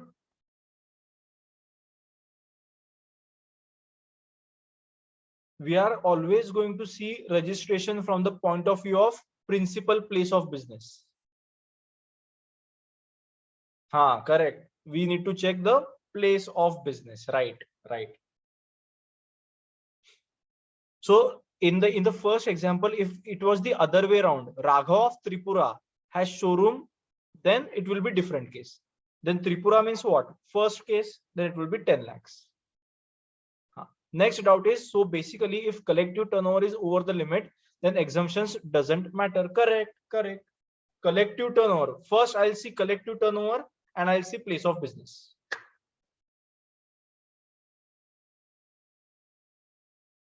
All right, done. Let us start time of supply, guys. I'll teach only 20 minutes more. Okay, I'll teach only 20 minutes more. Done with the break now.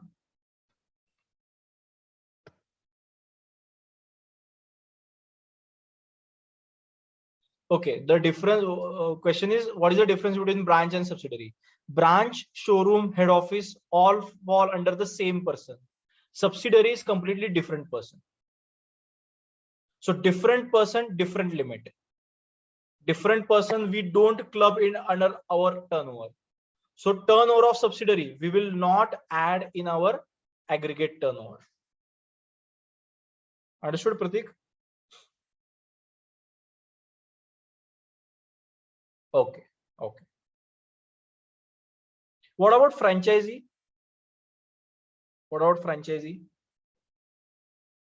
Is it same person or different person? Same person. Same person. What about agent?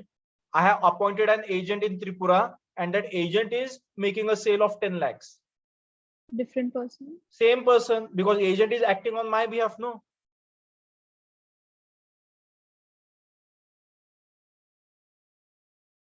Okay. All right.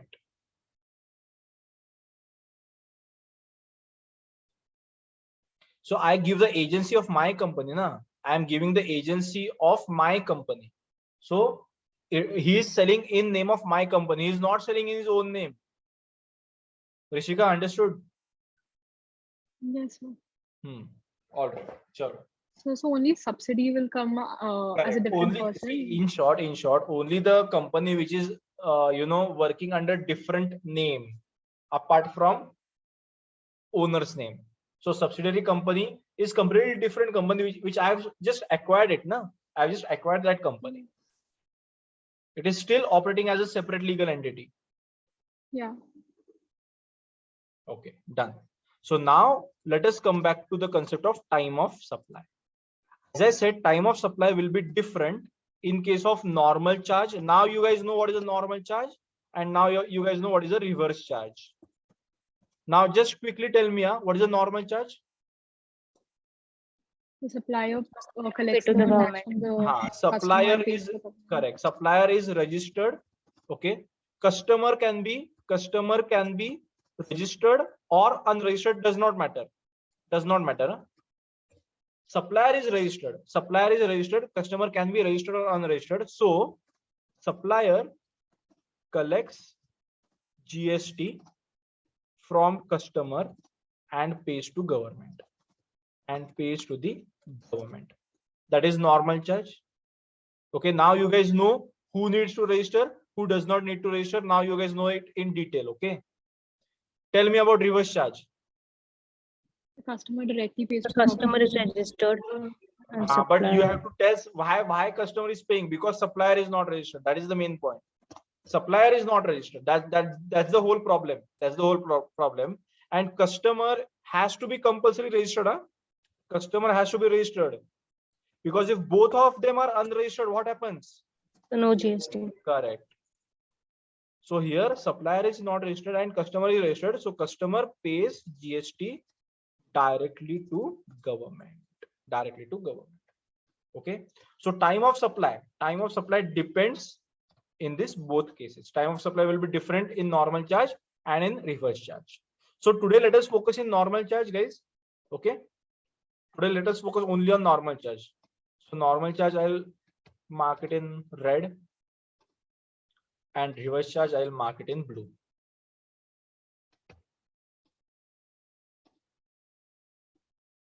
Let us start. So we are doing time of supply. Why we are studying time of supply? To calculate the GST payable. Correct, because time decides the GST rate. GST rate keeps on fluctuating. No, GST rate keeps on fluctuating. Time of supply will actually decide the GST rate. Okay. So normal charge. So now time of supply is different for goods. Okay. So A for goods is different, and B for services it is different. See what we are doing. We are doing time of supply in case of normal charge for goods, again under normal charge, and for services also again under normal charge. So now we'll focus on time of supply for goods. Clear till here, guys?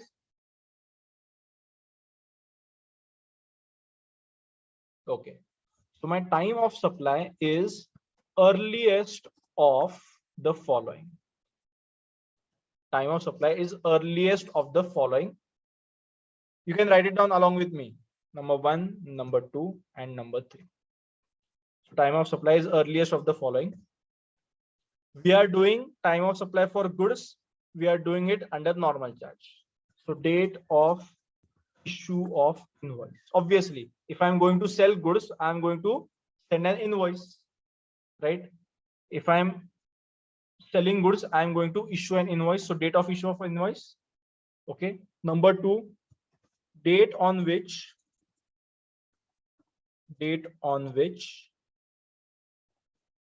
supplier received the payment. That is date on which supplier's bank account was credited. Okay. I am the supplier. I am selling goods to Pratik. Pratik will, and I am issuing an invoice. I am issuing an invoice, right? After issue of invoice, Pratik can pay me, or Pratik can pay me before the issue of invoice also. Huh? Pratik says, just take the payment, okay, and give the invoice later. That can also happen. Okay. So date on which supplier's bank account was credited, and third can be date on which supplier has recorded the supply in his books of accounts. These 3 dates can be different. See, I'm giving an example. Let us say I am the supplier, I am a registered supplier, and Pratik is my customer. Pratik is also registered. So both are registered. So this will be a normal charge. I am a supplier of goods. Okay. I have supplied the goods to Pratik on 1st May. I have supplied the goods to Pratik on 1st May. I have issued the invoice on 2nd May. Okay. Now Pratik is going to make me payment. Okay. And Pratik says that I'll make the payment on 3rd June. Pratik says I'll make the payment on 3rd June. Okay. But I want to show the sale in the month of May. So I record the supply in my books on, let us say, 15th May. And actual money received from Pratik was, let us say, 3rd June. Understood how these 3 dates can be different? Yes or no? Yes. Okay. So which date will be time of supply? 2nd May. Correct. Earliest of these 3 dates. So it is not always going to be issue of invoice. It can be other way around also. Okay. I was very busy as a supplier. I am going to issue invoice to Pratik. Okay. So I was very busy. So what I told to Pratik, you give me the money. Okay. You credit the money in my account, right? Then I will issue the invoice and later on I'll record in my books of accounts. That can also happen. So in any which way, time of supply will be the earliest of these 3. It will be the earliest of these 3. Okay, clear? Write it down.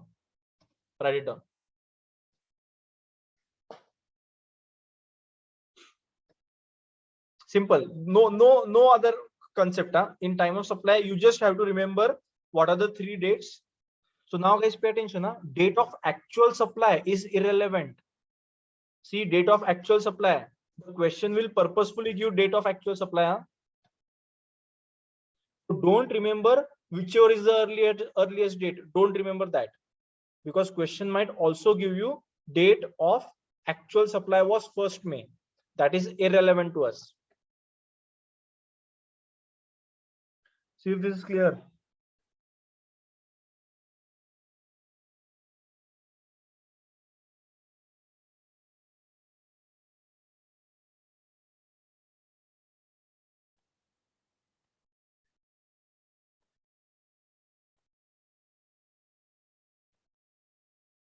So I'll just delete these.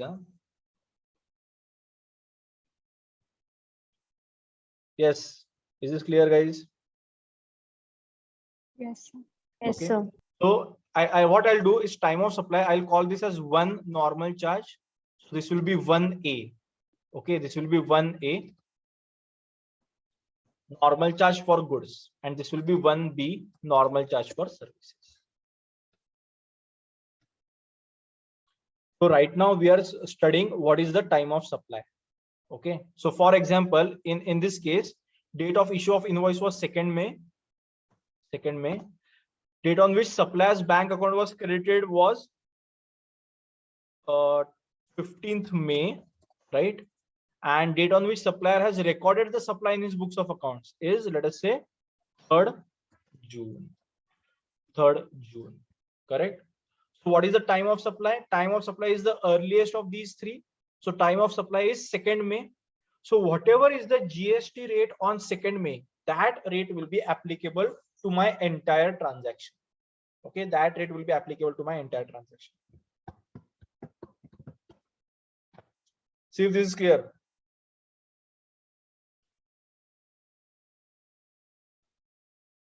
Yes, sir. Done. Now let us see. So goods is simple. Goods wala example is simple. For services, there is an issue. Okay. For services, the act says that invoice has to be issued within 30 days. The act says that invoice has to be issued has to be issued within 30 days of providing service, of providing the service. If this logic was not there for goods, this logic was not there for goods. This logic is only for services. And the act is saying this. Okay, act is saying doesn't matter which state you are operating from. If you are providing a service, you need to issue an invoice within 30 days of providing the service. Is this clear? Yes or no? Yes, sir. Okay. So now the problem is, if invoice is issued within 30 days, the time of supply will be different.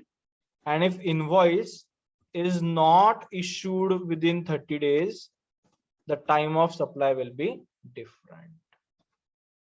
Okay. So if you don't follow the act, you will have different rules. If you follow the act, you will have different rules.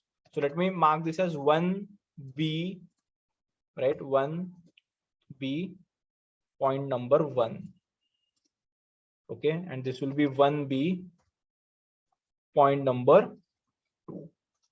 If you understood all three cases under normal charge, guys, so if you understood all three cases under normal charge,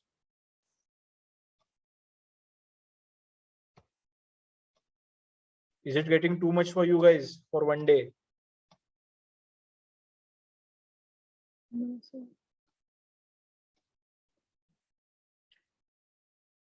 Should we stop for goods? Should we stop for goods and do services tomorrow, or should we complete the services wala part also? Sir, tomorrow. Complete services tomorrow.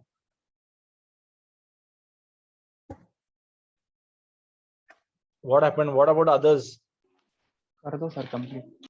करेंगे ना complete. Okay, it is only theoretical, right, guys? It is only theoretical. Okay, you just have to remember this. You have to learn this. There is no other concept over here. Huh? Okay, tomorrow we can again revise this. So what I'll do is I'll write it today. We'll not take examples today. Okay, we'll not take the examples today. I'll just write it. So tomorrow when we start the lecture, we can revise this and start with the example. Fair enough? Okay, chalo. So now I'm doing time of supply normal charge. Time of supply normal charge. I have seen what happens for goods. Now I'm looking at time of supply normal charge again, but I am looking for services. The problem with services is that the act says that invoice has to be compulsorily issued within 30 days of providing the service. So if you issue the invoice within 30 days, time of supply is different. And if you issue the invoice after 30 days, the time of supply is different. Okay. So now we are looking at if invoice is issued within 30 days of service. 30 days of service. Okay. So the time of supply here, time of supply again will be is earliest of the following. Earliest of the following. Okay. Time of supply is earliest of the following. Number 1, date of issue of invoice. Date of issue of invoice.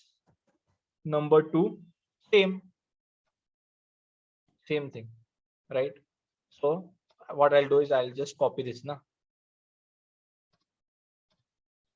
Whatever was the rule for goods, same rule applies over here. Huh? Whatever was the rule for goods. So I can write here, I can write same as goods, same as 1A. Simple. So we don't need to write it again. Simple, na? Correct? Okay, so I think there is a doubt. In college, something was taught regarding removal of goods and advanced collection of GST under this topic. So for removal of goods, first we'll need to understand when my goods were supplied, right? And if my goods were, if my services were provided and I am issuing the invoice after 30 days, it will come under this, na, 1B2. 1B2. So we cannot say removal. Removal is the concept of excise duty. Here we are talking about supply. Supply is different and excise is different. Excise wala rule is old rule now. That is gone. Okay. Supply rule is the old. Removal rule is the old rule. Okay. GST is always concerned with supply. All right. Now, let us see this. Let us see this. So now what I'm doing, I am looking at time of supply. I am looking at normal charge. Okay. I am looking at services are provided. Service were provided, but the invoice was not issued within 30 days. Okay. Invoice was, let us say if invoice is issued after 30 days of service. Is issued after 30 days of service. Okay. Then, okay, time of supply is earliest of.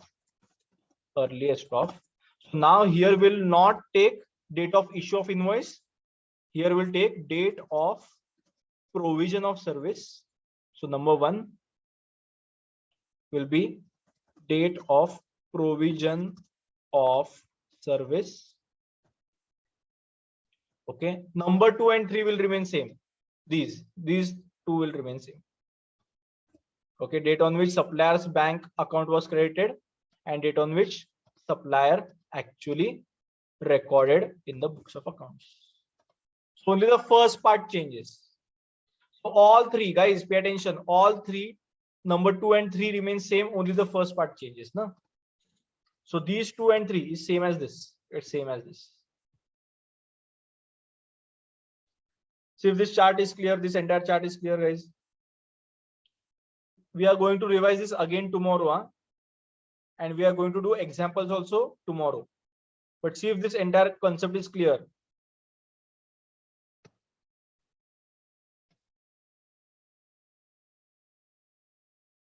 Provision of service. So for example, I provided the service. Let us say I provided the service on 1st May. I provided the service on 1st May. So at what date I should have issued the invoice? If I have provided service on 1st May, at what date I should have issued the invoice? Before I should have issued the invoice before 31st May, na? Within 30 days. If I provide a service, okay, I think there is one more doubt, sir. So again, if the invoice is issued on 30th day, it will be considered as the act not been followed, right? No, it is within 30 days, na? So exactly on 30th day is also okay. Okay, so my invoice should be on or before 31st May. Got it, Tanvi? Okay, right. So my example is I am providing the service on 1st May. So I should have issued the invoice on or before 31st May. Okay. So let us say in this case, if the invoice is issued on 26th May, then we'll consider these three dates. Na? We'll see whichever is the earliest date among these 3 dates. Because the invoice was issued within 30 days, I'll take earliest of these 3 dates. Is this clear, guys?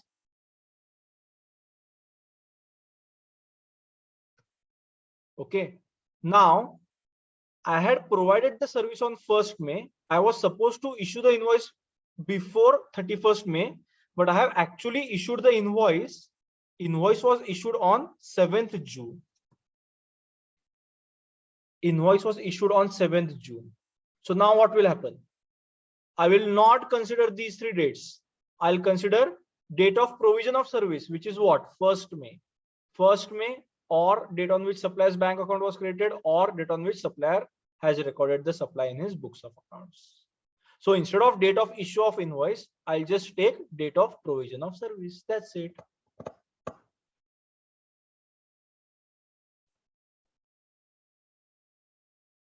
See if this is clear. Cash memo कब issue होता है? doesn't matter cash memo. We are only talking about invoice, because in GST cash memo is irrelevant.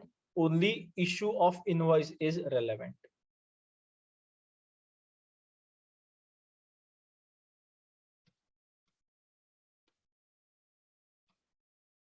Okay. So see, guys, I'll just tell you quickly last 2 minutes, guys. Pay attention, because this is a bit confusing. There are 3 dates: date of issue, okay, date on which supplier's bank account was created, and date on which supplier has recorded the supply in his books of accounts. Okay. So in case of normal charge, we always take earliest of these 3 dates. In normal charge, we always take the earliest of these 3 dates, right? But if the invoice was issued after 30 days, instead of the first date, what I'll do? Instead of the first date, I'll take date of provision of service. That's it. No other change. Number 2 date remains same, and number 3 date remains same.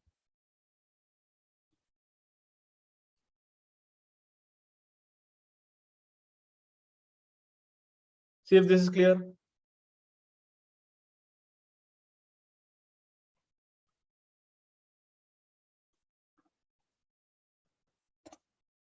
Yes or no? What happened? Where are you guys gone? Yes, sir, it's clear. Yes, sir. Okay. So you have to just remember these 3 dates, right? Issue of invoice, bank account created, and recorded in books of accounts. Okay. So for first 2 cases, these 3 dates remain same. Okay. And in the third case, only in case of instead of invoice, we'll take what? We'll take date of provision of service. Why we are taking date of provision? Because you had not issued the invoice within 30 days. So you will not get to take invoice date. You'll have to take the original date, original date. That is the provision of service date. Okay. And for goods, it does not matter. So for goods, it does not matter when invoice is issued. Okay. Even if you issue invoice after 30 days, it does not matter for goods. For goods, always these 3 dates will be there.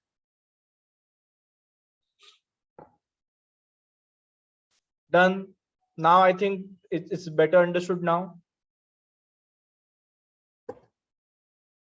Yes or no? Yes, sir. Yes, sir. All right. Yes, sir. And this is only for normal charge. These rules are only for normal charge. Reverse charge rules are completely different. Okay. So if you want to learn, if you want to actually mug up this, it's a simple way to mug up. What? Invoice date, credit date, and recording date. Correct? These 3 dates remain same for 1A and 1B. Correct? Only if invoice is not issued within 30 days, then the act is not followed. If the act is not followed, instead of invoice date, take the provision of service date, the date on which service was actually provided.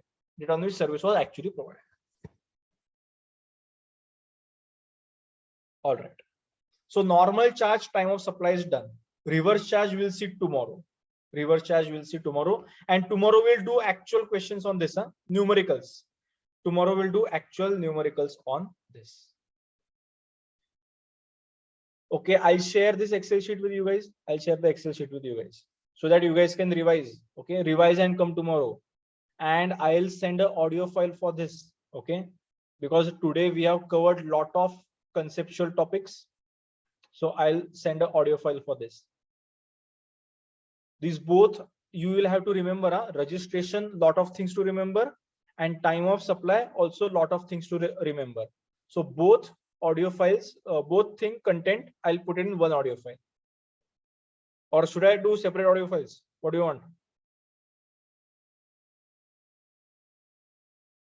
One is So fine. separate audio files for registration and for time of supply. I'll give separate audio file for registration, separate audio file for time of supply. Time of supply, I'll give audio file tomorrow, because time of supply will complete tomorrow. Na? So today I'll give the audio file for registration and yesterday's valuation.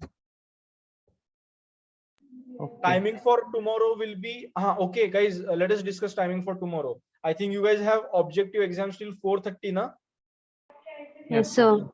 So tomorrow, let us keep timing 4:30 to 6. All right. Any problem? Anyone has any problem from 4:30 to 6?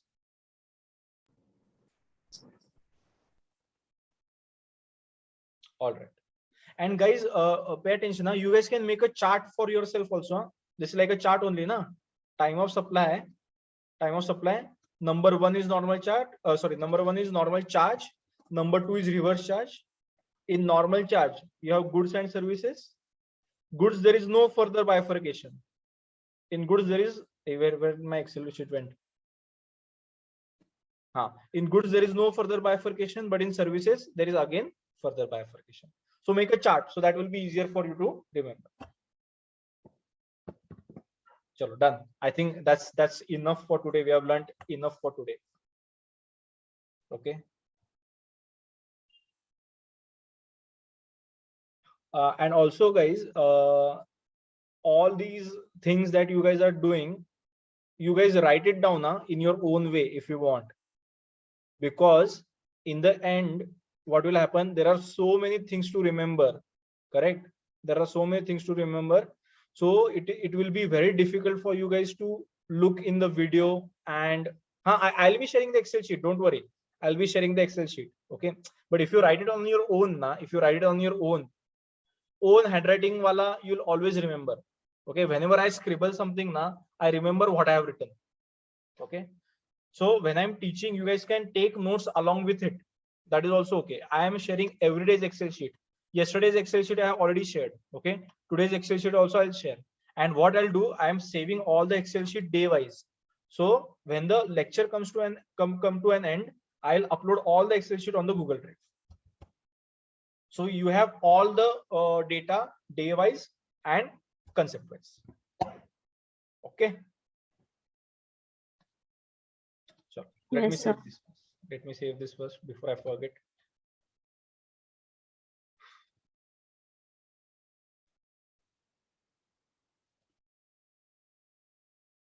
So day 3 is what we have done today: registration and time of supply. Registration and time of supply. Okay. And guys, anyone has any doubt? Okay, if you are not wishing to ask in the class, you can ask me separately. No problem. Okay, you can ask on WhatsApp also. Any doubt is there, you can ask on WhatsApp. Simple, silly doubt, calculation doubt, you can ask. I can explain. Chalo. So let's meet tomorrow 4:30. Tomorrow 4:30. I'll end the meeting now. Thank you, sir. Okay. Thank you, sir. Thank